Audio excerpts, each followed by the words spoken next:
Chingrighata metro সংযুক্তিকরণের কাজের ছাড়পত্র পাওয়া গিয়েছে। শুক্রবার থেকে শুরু হবে কাজ, আর সেই কারণেই যান নিয়ন্ত্রণের সিদ্ধান্ত নেওয়া হয়েছে। জানা গিয়েছে, শুক্রবার রাত 8টা থেকে 60 ঘন্টার জন্য যান নিয়ন্ত্রণ করা হবে। রাস্তা খুলবে 18 মে সকাল 8টা। আবার পরবর্তী ধাপে 22 মে রাত 8টা থেকে রাস্তা বন্ধ থাকবে।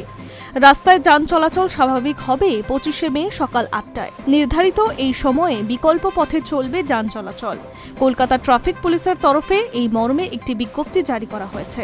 পুলিশ কমিশনার অজয় নন্দার বিজ্ঞপ্তি অনুযায়ী প্রথম ধাপে অর্থাৎ 15 মে রাত 8টা থেকে বন্ধ থাকবে উত্তরমুখী যান চলাচল। উড়ালপুলের নিচে ইএম বাইপাসের পশ্চিম দিকে বন্ধ থাকবে। আবার 22 মে রাত 8টা থেকে দক্ষিণমুখী যান চলাচল বন্ধ। তার ফলে ইএম বাইপাসের পূর্ব দিক বন্ধ রাখা হবে।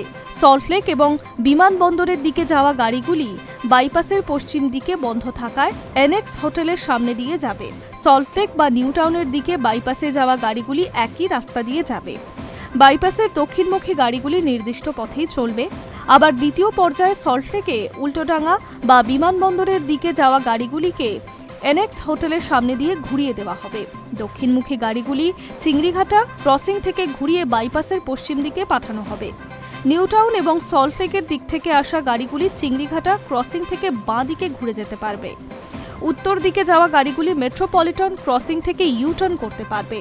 হুডকো মোড় কাকুরগাছি ক্রসিং থেকে দক্ষিণমুখী পণ্যবাহী গাড়িগুলিকে চিংড়িঘাটা ক্রসিংয়ের দিকে যেতে দেওয়া হবে না।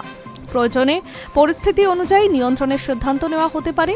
একই দিকে এই মেট্রোটি চালু হলে কবি সুভাষ থেকে সরাসরি চিংড়িঘাটা হয়ে সেক্টর 5 পর্যন্ত পৌঁছাতে পারবে। এছাড়াও সরাসরি কলকাতা বিমানবন্দরেও পৌঁছানো যাবে।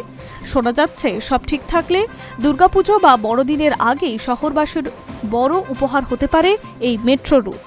High news network.